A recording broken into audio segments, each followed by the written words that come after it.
Shalom, shalom. Where the real Hebrew Israelites will come week in, week out, prophesying the downfall of this wicked kingdom called Babylon the Great whore. And we're going to face the east and give all praises to Yahweh, Ba'ashem, Yahushai, Ba'ashem, or Pakadash. Double honors to the apostles, bishops, and elders. Peace, blessing, mercy, and salutation to all the brotherhood out there teaching the truth and sincere. So, I'm going to talk about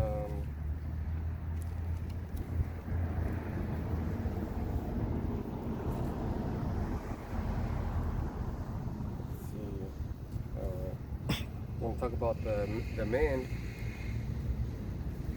that know the name, which is basically a weapon, a secret weapon. So what's so important about this name?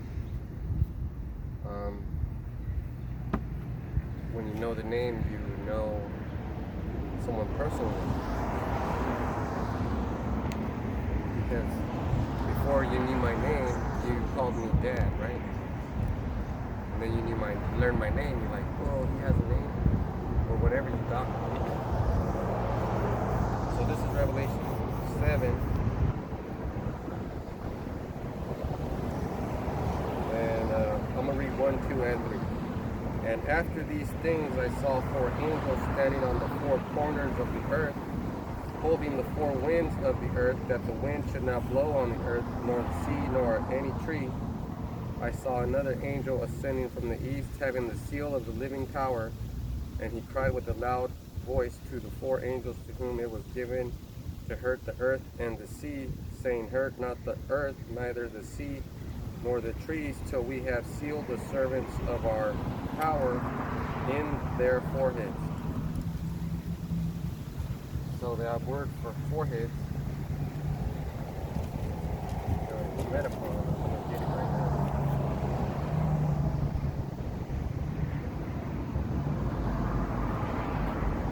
That's why we need this. So when you have your phone, you open up the Bible app, get the Bible app, and then you look for the scripture. So the one I'm going to show you, you already know it. It's the Bible Sword app. So it has the letters and the numbers, and that's important because it gives you the scripture.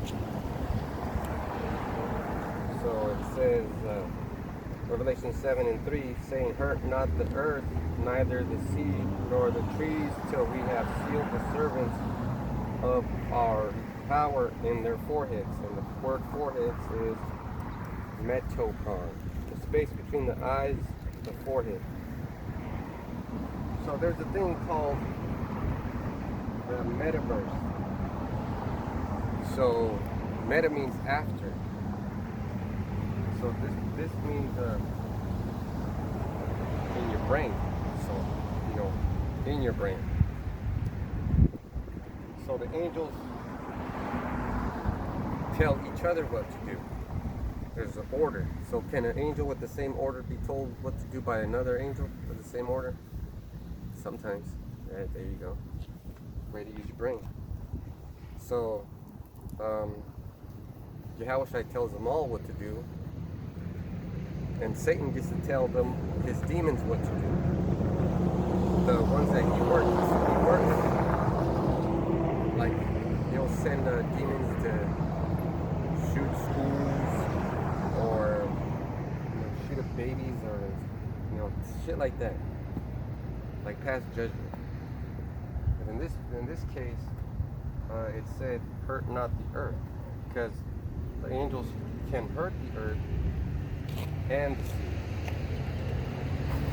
So we have we always talk about the chariots, and we talk about the white man being the devil, but not all white men are the devil. So some white men are, not all of them. What I mean to say is the ones that hurt the earth, right? The ones that came over here and took the land, raped women, cut open the bellies of pregnant women, smashed babies on rocks, cut off our hands because we didn't get gold fast enough for them, that type of stuff. So let's see, that and that. So So let's look up the word servants. It says doulos, a slave, a bondman, a man of servile condition, a slave. Metaphorically, one who gives himself up to another's will. Those whose service is used by Hamashiach in extending and advancing his cause among men. Devoted to another to the disregard of one's own interests. Servant, attendant. So do you know what a servant is? A slave, someone that's going to do work for you. And the first servant you have is yourself, because you have to do things to help yourself. The second servant you have in life, well, actually would be the first one, is your mom, because she changes your diaper, she feeds you, she does all this and that. And then your father is your servant too, because a good father will protect and kill for his family, kill and willing to die for his family. But not all men do that. So let's read that again. Revelation 7, verse 2 and 3. And I saw another angel ascending from the east, having the seal of the living power, and cried with a loud voice to the four angels to whom it was given to hurt the earth and the sea, saying, hurt not the earth, neither the sea nor the trees, till we have sealed the servants of our power in their foreheads. So, why is that important? Because people will have to do the work of God, and the work of God is hard. Everybody's all at home, comfortable right now, watching movies or in the air conditioner. But it takes a real man to get out of his comfort zone and serve someone else, disregarding your own wants and needs. But there's a reward. There's rewards. There's rewards. Like, for instance, sometimes, like, you have a bad day, like it'll last for maybe a couple days, and then you have a bad time, and that'll last, but then you forget about it, and then you get lucky if something good happens to you. Like, you're done with school, so now what else? What could happen? Now you got to worry yourself about getting a job, because after you get a job, you have to get more responsibilities. You see, these people right here, they're making money, they're building stuff up, they're taking advantage of a situation. But you have to take advantage of your own situation. Everybody has their own situation. So, really,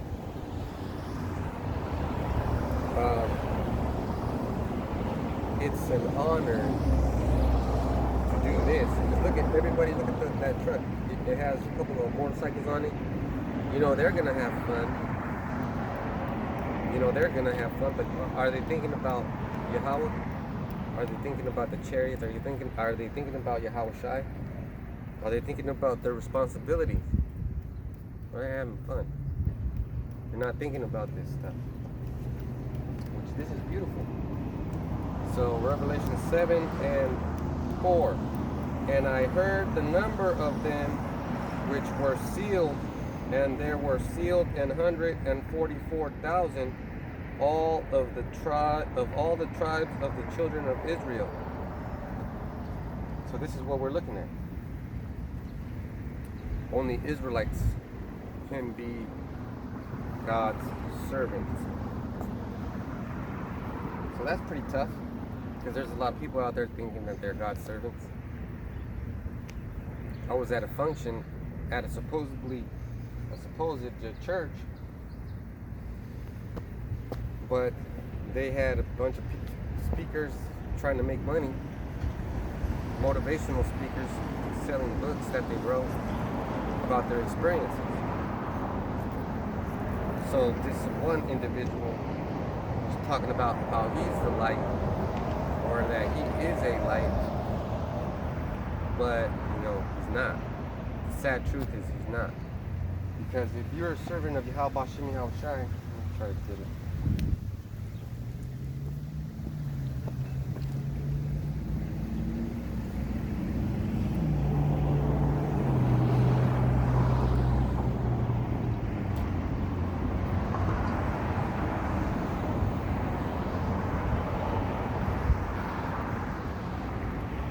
That's a good one.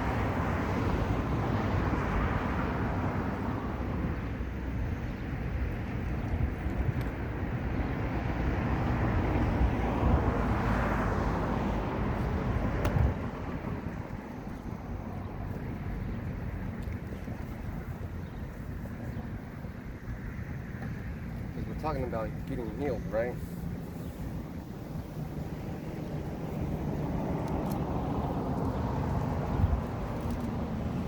See how everybody looks?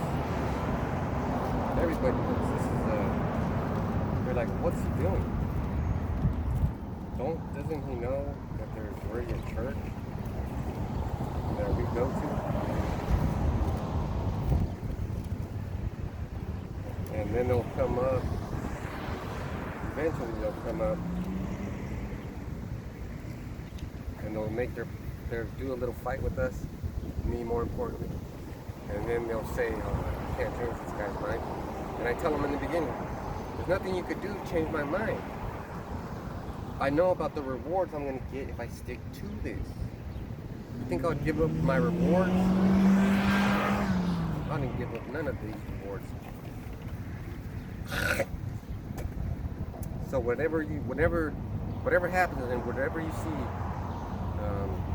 whether bad things happen to me or good things happen to me, I'm not going to stop doing this. So everything that I do for my master, Yahweh Shai. So this is Matthew 8:13. And Yahweh Shai said unto the centurion, Go thy way, and as thou hast believed, so be it done unto thee. And his servant was healed in the self same hour. So there's actually a story, I want to read it too. And that's pretty much going to be what we're going to talk about today. So you have to have faith. If you smash your finger, does it hurt? But you knew if you smashed your finger, it would hurt. But you smashed your finger anyways. Didn't you have faith in knowing that when you smash your finger, you're going to get hurt? So then you're careful when you do stuff, right? You don't want to smash your finger with the fucking hammer. That'll hurt. That shit hurts. So, who's this? You might be asking yourself, who's this centurion? And, what is he doing? So let's start from the beginning. Matthew 8:1.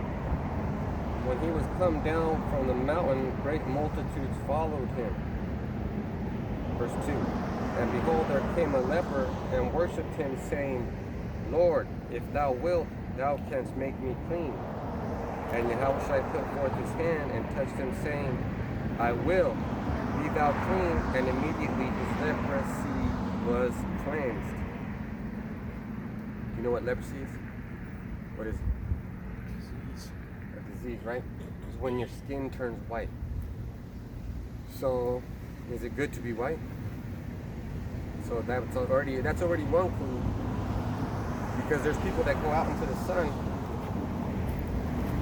and they get burnt. They get sunburned. And people are out there thinking that the color of this kind of the shirt, because this is kind of white, and then they stay out in the sun for 2 or 3 minutes and they start getting burns. But we can stay out in the sun for a moderate amount of time and not get burned. So what leprosy is you don't have any pigment, you don't have any color in your skin. So this is a terrible, terrible curse. So let's keep going. Matthew 8:4.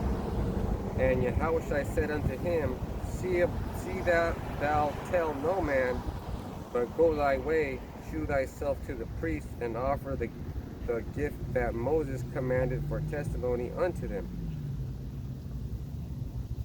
You know, and it tells you to go to Leviticus 14 and 4, which is 144. So we're going to do that.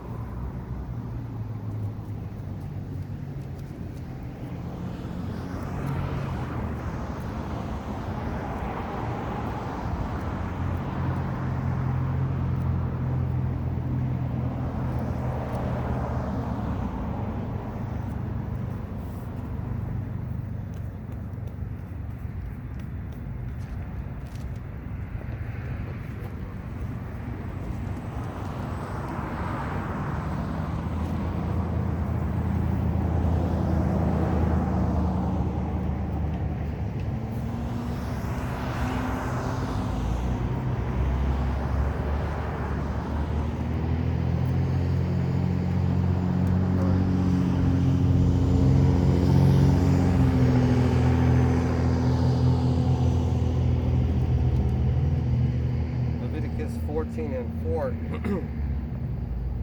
Well, I'm going to start from 1 to 4 because it gives you the instructions. So this is like a medicine book too. So Leviticus 14 and 1 says, and the Lord spake unto Moses, saying, so when you see the word Lord in all capitals, it's talking about Yahweh. So Moses got to speak to Yahweh. And this is what he said, verse 2. This shall be the law of the leper. In the day of his cleansing, he shall be brought unto the priest, and the priest shall go forth out of the camp, and the priest shall look, and behold, if the plague of leprosy be healed in the leper, then shall the priest command to take for him that is to be cleansed 2 birds alive and clean, cedar wood, and scarlet, and hyssop. And the priest shall command that one of the birds be killed in an earthen vessel over running water. As for the living bird, he shall take it, and the cedar wood, and the scarlet, and the hyssop, and shall dip them in the living bird, in the blood of the bird that was killed over the running water. So it has a lot of commands, right?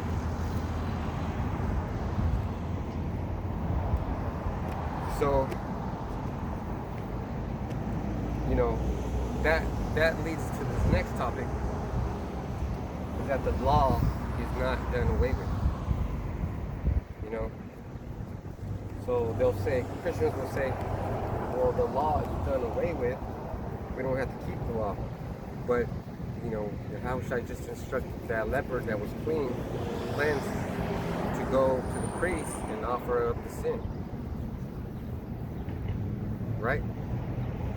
So what did I just say?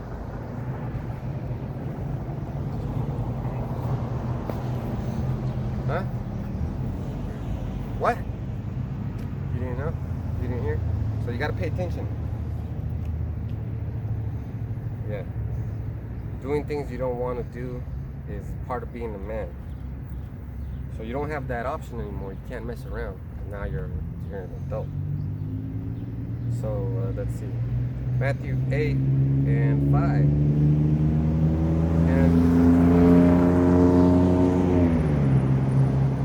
And when Yahushua was entered into Capernaum, there came unto him a centurion beseeching him.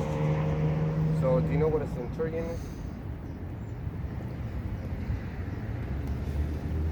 Yes. What is it? It's a person. Of course it's a person.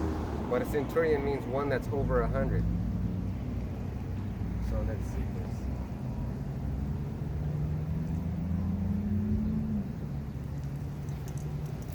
So a centurion is an officer of a Roman army, like 100, to choose to lead. So it means to lead 100. So do you think that's boss? Boss status, right? Verse 6, and saying, Lord, my servant lieth at home, sick of the palsy, grievously tormented. And Yahushua said unto him, I will come and heal him. The centurion answered and said, Lord, I am not worthy that thou shouldest come under my roof, but speak the word, only, and my servant shall be healed. See? So I don't know if you remember, but when you were little, you had a big bump on the inside of your mouth. And that scared me. So I would pray for you, and it wouldn't go away, and then we took you to go get surgery. And it worked, and it didn't come back. Do you know what you said to me when you were under? You called me cocky. But you said it because you thought that I let those people cut your mouth. But I brought you to them so they could heal you. So then it works in different ways, right? Either I can heal you, or you get healed through ways. Pull up here. Come on. You gotta learn how to be. And St. Matthew 8 and 9. For I am a man under authority, having soldiers under me, and I say to this man, go, and he goeth, and to another, come, and he cometh, and to my servant, do this, and he doeth. So he had a lot of bossing to do. He commanded soldiers though, and soldiers have a lot of skills. Soldiers build roads, and they take care of the roads, and they do all kinds of work. When Yahushua heard it, he marveled and said to them that followed, verily I say unto you, I have not found so great faith, now not in Israel.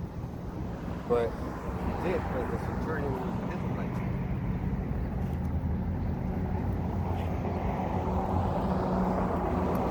So going back to Revelation 7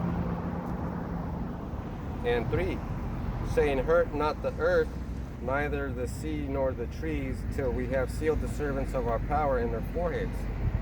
And I heard the number of them which were sealed, and they were sealed 144,000 of all the tribes of the children of Israel. So now I got a question for you. I know you know the answer. Was that centurion an Israelite? Okay, good. Because you got his servant healed.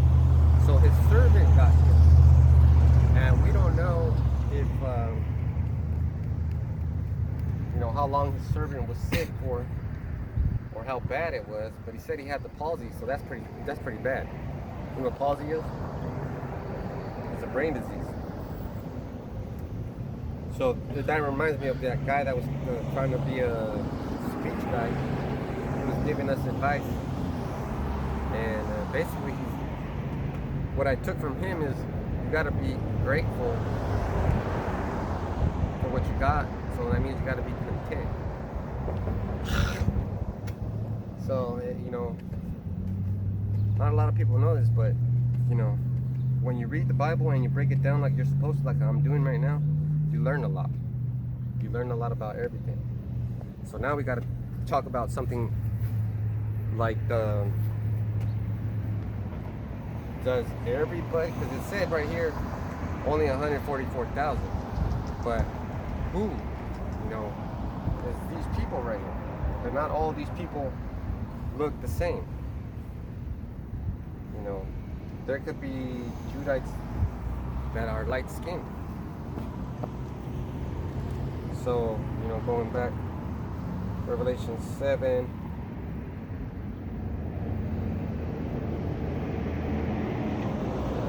And 9.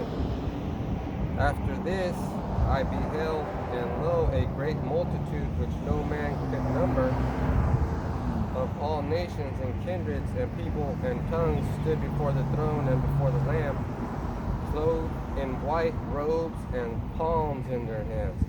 So this is after the elect. So there's going to be a lot of people being saved, but not that many compared to how many people are on the planet. So that's pretty intense. But what are they going to be saved from?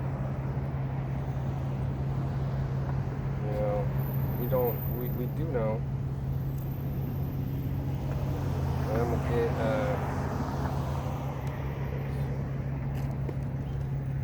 Matthew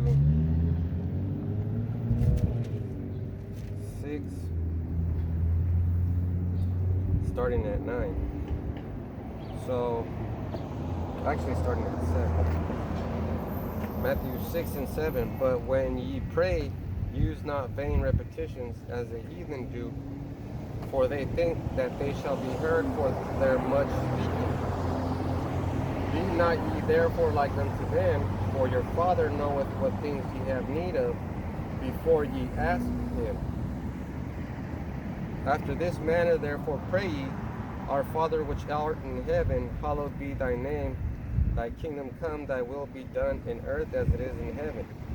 Give us this day our daily bread, and forgive us our debts, as we forgive our debtors. And lead us not into temptation, but deliver us from evil. From thine is the kingdom and the power and the glory forever. So be true. So it said here, and lead us not into temptation, and deliver us from evil. What temptation?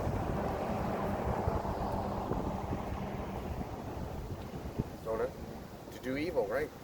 What would be evil? Killing without justification. All right, let's say your friend has a cute girlfriend and you hook up with her. Is that good or bad? Huh? Bad? That is bad. Not just because of people involved, but because you're transmitting fluids. You're using your spit going into her mouth, and you don't know what she's done with her mouth.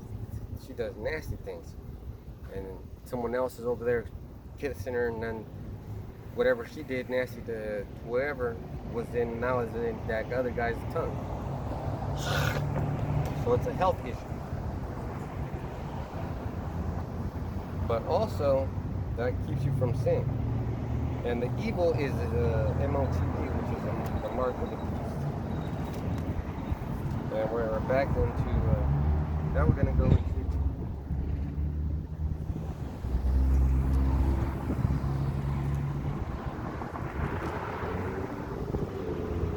Revelation 13. Well, first we're going to start at 12 and 7. Revelation 12 and 7. Do you know what the word revelation means? To pull back the veil. So if I had this covered up like this, revelation would mean this. Like I'm revealing it to you, right? And there was war in heaven. Michael and his angels fought against the dragon, and the dragon fought and his angels. So there's multiple sets of angels, right? Can I get one of those waters?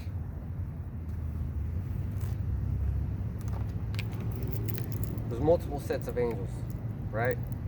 So there's Satan's angels, and Satan's angels are the super soldiers, the regular soldiers, the warcraft machines he has.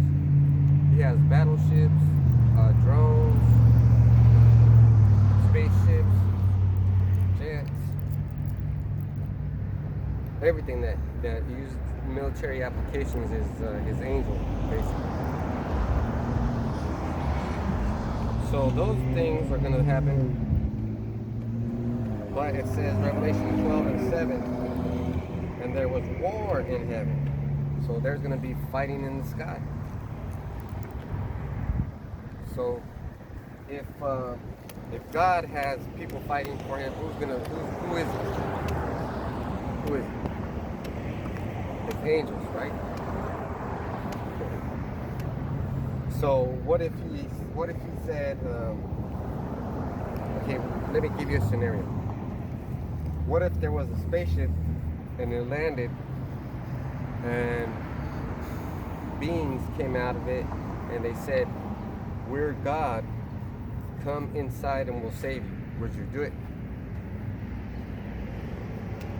Well, you're supposed to know, right? Do you believe in God? Yeah? Okay, well then there has to be somewhere that he's going to take you somewhere. It's called the chariot. or a giant spacecraft. So next one says, Revelation 12 and 8, and prevailed not, neither was their place found any more in heaven. So they got destroyed. You know, Satan's and his angels. Verse 9 says, and the great dragon was cast out, that old serpent called the devil and Satan, which deceived the whole world. He was cast out into earth, and his angels were cast out with him. So they didn't win. They didn't survive. They got left for dust, and they got destroyed. But that's not it. That's not all that there's to be saved from. In Revelation 13, it says 13 and 1, and I stood upon the sand of the sea, and saw a beast rise up out of the sea, having 7 heads and 10 horns upon his horns, 10 crowns, and upon his head the name of blasphemy. Now, said, let me see. The beast rise up of the sea, having 7 heads. So the beast that rises up out of the sea represents Esau, the devil, the white man. And every time he came up out of the sea those 7 times, it was under the white man's, skin. The first time, well, let's see. Let me see if I can remember. So there's and I'm gonna name all the countries that Esau took over, and he was the king of it. So there's Spain, there's Rome, there's Greece, there's Germany Major, Germany Minor, and Great Britain. I don't know if that was 7, but those are all the ones that belong to Esau. Now, if you do the history, each one of those countries had a part in slavery, doing terrible things to the people that are these people of God. So then, that's the beast, and that's the thing.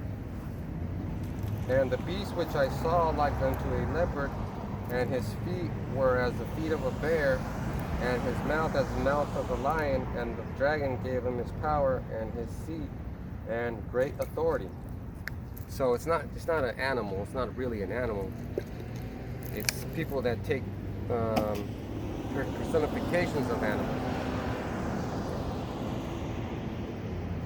And verse 3 says, and I saw one of his heads as it were wounded to death, and his deadly wound was healed, and all the world wondered after the beast. So that beast that was hurt in the head and damaged and came back is Rome, because Rome was the last beast system before it turned into America. Now America is part of that system, but then the 10 horns are NATO. There's the other countries involved that support, Babylon. So, you know what? That was about it. We're gonna make it short today. Next week we'll come out here again. We'll try to come out earlier, but I'm gonna try to come out. We're gonna try to do it for Friday after work. That way we can, sort of do some more work, because when you're in the truth, it's not just about coming to the camp and showing up. You have to read the Bible. You have to study. You have to study your everything that you have to do, and you have to keep your word. So if you make me a promise, you have to keep it. So we're gonna face the east. Give all praise and glory to Yahweh, B'Shem Yahushai, B'Shem HaKadosh. Double honors to the apostles, bishops, and elders. Peace, blessing, mercy, and salutation to the hopeful elect out there. Shalom.